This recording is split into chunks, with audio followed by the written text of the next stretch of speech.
ဒီကောင်လေးမနက်အိပ်ရနိုးတာနဲ့တေချင်အောင်နီလန်တစ်ရှာတယ်ဒါပေမဲ့ဘာမှမဖြစ်ဘူးတနင်္လာနေ့ဖြူကောင်စီတန်းသွားတယ်ဖြူကောင်ရဲ့စုတွေကဒုံးကြီးလိုပဲဒါပေမဲ့မိုက်ကဂယုမဆိုင်ဘူးချင်းတွေလိုဖြတ်သွားတယ်အင်္ဂါနေ့ပြားရီခိုးတယ်ပြားအုပ်ကြီးကတကိုယ်လုံးထိုးတယ်ဒါပေမဲ့မတည်ဘူးတင်ပါနဲ့ကြိုက်တယ်ဒါပဲဗုဒ္ဓဟူမိုက်ကတားငှက်ဦးသုံးလုံးတွေ့တယ်လင်းယုံကြီးအဝေးရောက်နေချိန်တလုံးစားဖြစ်တယ်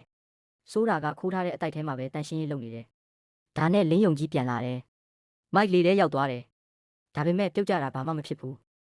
အသက်ရှင်နဲ့ကြာတာပတိဥပြန်တွေ့တယ်တခါတော့ကငှက်ကလားအုပ်မနေ့ကအတွေ့အကြုံကနေဘာမှမတင်ဘူးဥကိုခွဲတယ်